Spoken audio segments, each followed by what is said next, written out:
Salut à tous et bienvenue sur BFun TV pour ce nouveau numéro de la story de la semaine. Aujourd'hui, nous parlerons de musique à travers un voyage culturel du Gabon à la France avec la polémique autour de la collaboration entre l'artiste Ivy Real Killer aux côtés du rappeur français Q-Black, en passant par le Cameroun avec la nouvelle signature du rappeur camerounais Ténor aux côtés de Def Jam Recording. Allez, c'est parti.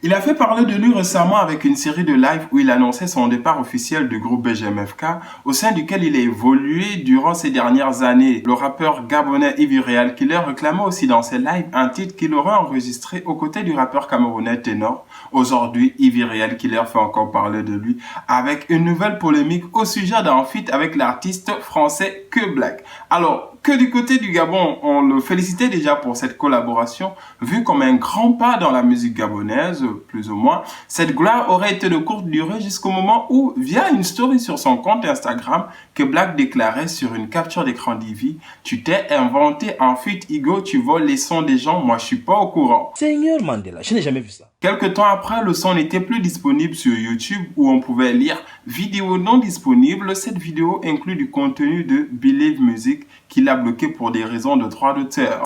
La réaction d'Ivy ne s'est pas fait attendre après de nombreuses réactions d'internautes gabonais parce que c'est un peu parti dans tous les sens, on le charriait.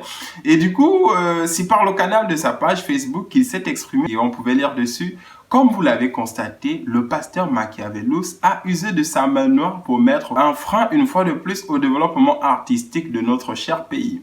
Mon équipe et moi nous accordons à vous envoyer plus de salles, restons concentrés, la suite s'annonce légendaire. » Finalement, qu'est-ce qui se passe avec Ivy? Qui veut l'empêcher de shine, comme il le dit souvent? Pourquoi vous voulez empêcher les autres de shine? Dites-nous en commentaire qu'est-ce que vous pensez de cette collaboration et de la polémique qui est autour.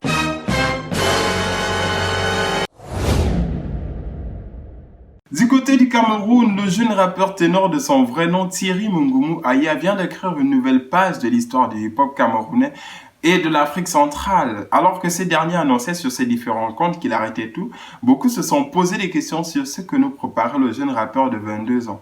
Était-ce vraiment la fin de la carrière de ténor?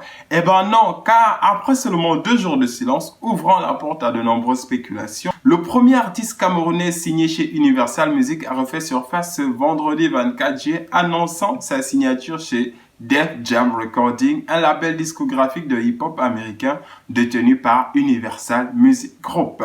C'est donc via un communiqué d'Universal Music Africa que Def Jam Recording annonçait le lancement de sa cellule africaine en Côte d'Ivoire, au Sénégal et au Cameroun, avec la signature de 3 incroyables talents porte-flambeaux du mouvement hip-hop dans la sous-région, à savoir Ténor, Suspect 95 et Omzo Dollar. Nous leur souhaitons à tous les 3 une bonne chance pour cette nouvelle étape de leur carrière. Allez, c'est tout pour aujourd'hui. On se retrouve vendredi prochain pour de nouvelles stories de la semaine. Portez-vous bien et surtout n'oubliez pas de liker, commenter et partager. Be fun!